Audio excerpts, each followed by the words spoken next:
চুল পড়ে যাচ্ছে, মাথার বিভিন্ন জায়গায় ফাঁকা হয়ে যাচ্ছে, তার সাথে সাথে অকালপক্বতার সমস্যাও রয়েছে।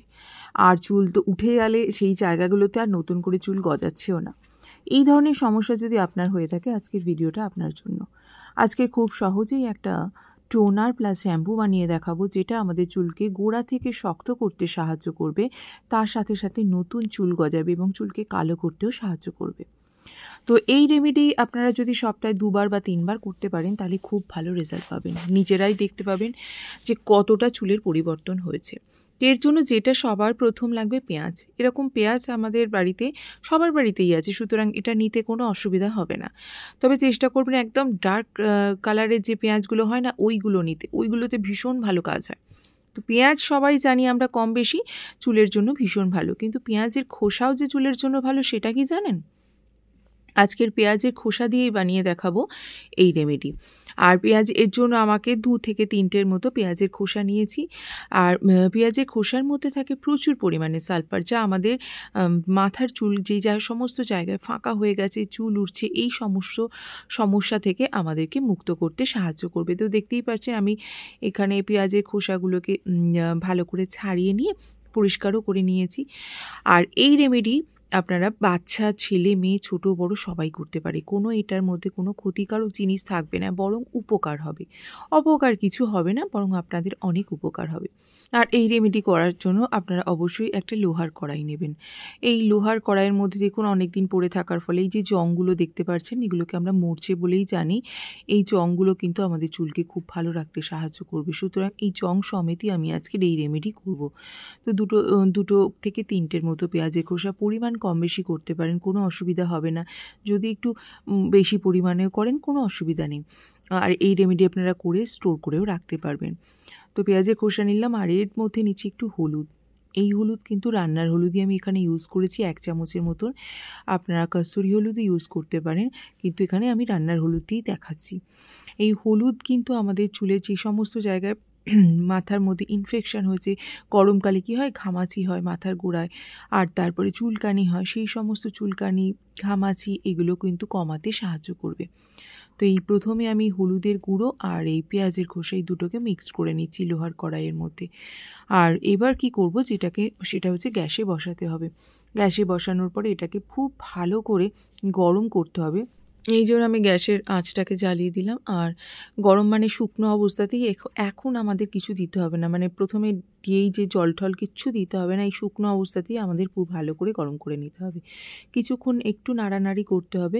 কিছুক্ষণের মধ্যে, যেহেতু আমার কড়াইটা ভীষণ পাতলা, সেই জন্য কিছুক্ষণের মধ্যেই দেখতে পাচ্ছেন এটা অলরেডি গরম হতে শুরু করেছে আর ধোঁয়া বেরোচ্ছে। তার মানে এর কাজ শুরু হয়ে গেছে। তো তখন আঁচ একদম কমিয়ে দিয়েছিলাম, যেহেতু এটা আর হাতে রাখা যাচ্ছে না, এত গরম হয়ে গেছে। কিন্তু এরকমভাবেই থাকবে, খুব গরম করেই নাড়াচাড়া করে নিতে হবে। কিছুক্ষণের মধ্যে দেখবেন এই হলুদটা পুরো কালো হয়ে গেছে, অর্থাৎ জ্বলে পুড়ে গেছে। আঁচটা একটু কমিয়ে দিয়েছি, দেখতেই পাচ্ছেন অলরেডি ধোয়া শুরু হয়ে গেছে। আর এবার এই অবস্থাতে আমাদের যেটা করতে হবে, আমরা যে জল খাই আর কি, সেই জলই এখানে ইউজ করছি।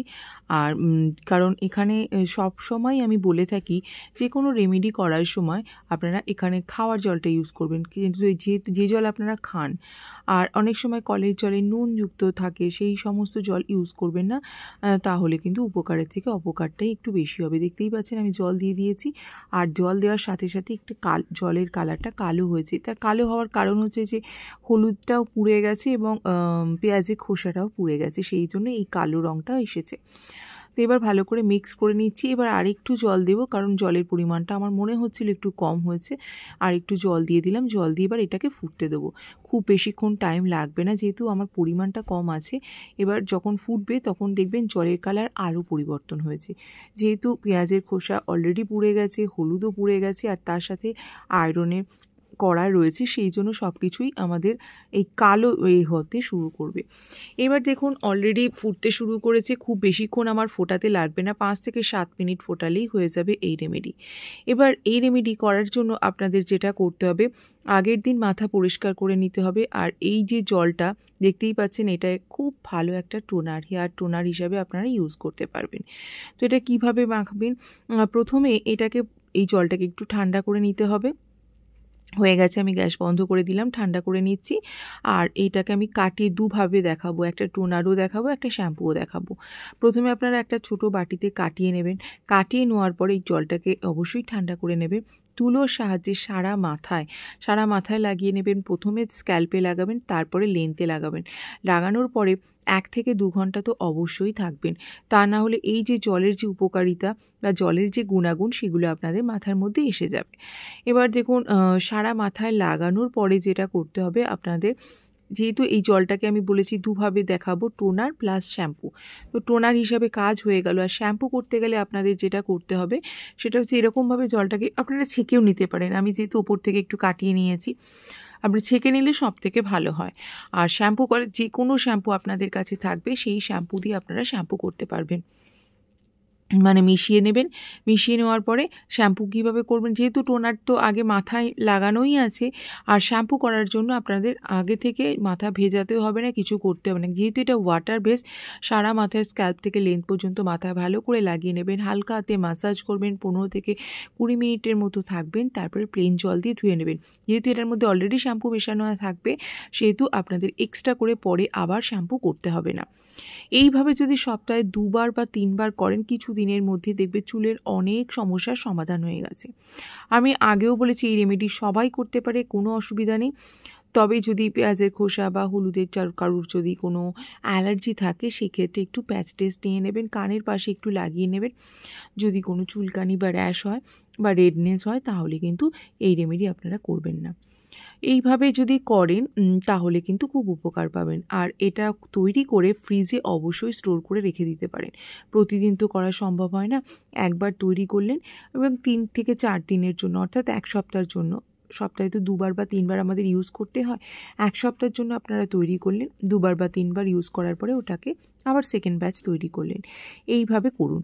আর বন্ধুরা, সবাইকে আরেকটা কথা বলি, যদি এতদূর দেখে থাকেন আমার ব্লগটা, তাহলে যদি ভালো লাগে লাইক দেবেন। যদি চ্যানেলকে সাবস্ক্রাইব করা না থাকে, অবশ্যই চ্যানেলকে সাবস্ক্রাইব করে পাশে থাকবেন। তা না হলে নতুন নতুন টিপস ও ব্লগ কোনোটাই আপনারা পাবেন না। এইরকম সুন্দর সুন্দর ব্লগ পেতে গেলে আপনাদের চ্যানেলকে অবশ্যই সাবস্ক্রাইব করতে হবে। তাহলে এখানেই শেষ করছি। কেমন হয়েছে অবশ্যই জানাবেন। সবাই খুব ভালো থাকুন।